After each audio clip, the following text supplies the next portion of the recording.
அதுக்கு முன்னாடி 3 திங்ஸ் வந்து கண்டிப்பாக பண்ணணும்னு சொல்கிறாங்க. ஃபர்ஸ்ட்டு வந்து டேர்ம் இன்சூரன்ஸ். இப்போ வந்து உங்கள் ஃபேமிலியில் உங்களுடைய சேலரியை நம்பி தான் வந்து எல்லா ஃபேமிலி மெம்பர்ஸ் இருக்காங்க. உங்களது வந்து சோர்ஸ் ஆஃப் இன்கம் வந்து ஒன்று தான். உங்களுடைய சோர்ஸ் ஆஃப் இன்கமில் தான் வந்து ஃபேமிலி ரன் ஆகுது. அப்படின்ற பட்சத்தில் நீங்கள் ஃபஸ்ட்டு வந்து ஒரு டேர்ம் இன்சூரன்ஸ் வந்து எடுக்கணும்னு சொல்கிறாங்க. ஸோ ஃபஸ்ட்டு நீங்கள் வந்து இன்வெஸ்ட்மெண்ட்டுக்கெல்லாம் முன்னாடி பண்ண வேண்டிய 3 விஷயங்கள் என்னென்னு பார்த்தீங்கன்னா, ஃபஸ்ட்டு வந்து டேர்ம் இன்சூரன்ஸ். ஓகேங்களா? நெக்ஸ்ட்டு வந்து health insurance.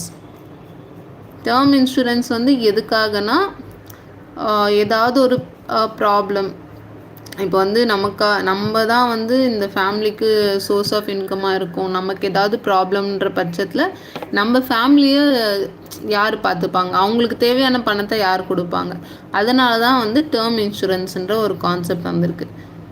So term insurance வந்து கண்டிப்பாக எல்லாருமே அவங்களோட சேலரி நம்பி தான் இருக்காங்க உங்கள் ஃபேமிலி மெம்பர்ஸ் அப்படின்னா கண்டிப்பாக டேர்ம் இன்சூரன்ஸ் முதல்ல எடுக்கணும்னு சொல்கிறாங்க. அதுக்கடுத்து பார்த்தீங்கன்னா ஹெல்த் இன்சூரன்ஸ். ஹெல்த் இன்சூரன்ஸ் எதுக்காகனா, இப்போ நீங்கள் வந்து ஓரளவுக்கு அமௌண்ட்டு சேவ் பண்ணி வச்சுட்டு வந்துருப்பீங்க. திடீர்னு ஒரு ஹாஸ்பிட்டலோட எக்ஸ்பென்ஸ்னால நீங்கள் சேவ் பண்ணி வச்சுருக்க அமௌண்ட்டை வந்து ஸ்பெண்ட் பண்ணுற மாதிரி வந்துடும். ஸோ அதனால் நீங்கள் வந்து ஹெல்த் இன்சூரன்ஸ் எடுத்துக்கிட்டிங்கன்னா நீங்கள் சேவ் பண்ண அமௌண்ட்டு டிஸ்டர்ப் ஆகாமல் அது பாட்டுன்னு க்ரோ ஆகும். அதனால தான் வந்து ஹெல்த் இன்சூரன்ஸ். ஓகேங்களா? நெக்ஸ்ட்டு தேர்ட் வந்து எமர்ஜென்சி ஃபண்ட். எமர்ஜென்சி ஃபண்ட் எதுக்காகனா, சப்போஸ் வந்து இப்போது பார்த்தீங்கன்னா ஏஐ வந்துட்டுருக்கு. ஏஐனால் நிறைய பேருக்கு ஜாப் வந்து போகிறதுக்கான வாய்ப்பு இருக்குதுன்னு நிறைய நம்ம கேட்டிருக்கோம். நமக்கு வந்து ஸ்கில் இருக்குன்னா ஷுர் நமக்கு வந்து ஒரு 3 or 6 மேக்ஸிமம் 3 monthஸில் வந்து நமக்கு ஜாப் திரும்பி கிடைக்கிறதுக்கான வாய்ப்பு இருக்குது. பட் அந்த 3 monthஸுக்கு தேவையான எக்ஸ்பென்ஸ் நமக்கு தேவைப்படும் இல்லைங்களா? அப்போ நம்ம வந்து என்ன பண்ணுவோம், நம்ம சேவ் பண்ணி வச்சுருக்கிறத வந்து டிஸ்டர்ப் பண்ணுவோம். ஸோ அதனால தான் வந்து எமர்ஜென்சி ஃபண்ட் அப்படின்னு ஒன்று வைக்க சொல்கிறாங்க. ஸோ இன்வெஸ்ட்மெண்ட் பண்ண போகிறீங்கன்னா இந்த 3 திங்ஸ் வந்து நீங்கள் முன்னாடி பண்ணிடணும். ஃபஸ்ட்டு வந்து டேர்ம் இன்சூரன்ஸ். அது உங்கள் ஃபேமிலிக்கு ரொம்பவே ஒரு கண்டிப்பான ஒன்று.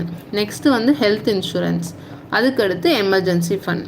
சரி, எமர்ஜென்சி ஃபண்ட் வந்து எவ்வளவு நம்ம வந்து வைக்கணும் அப்படின்னா 3 months, மினிமம் 3 months, மேக்ஸிமம் வந்து 1 yearக்கு ஆகக்கூடிய எக்ஸ்பென்சஸை வந்து நீங்கள் எமர்ஜென்சி ஃபண்டாக வந்து சேர்க்கணும்.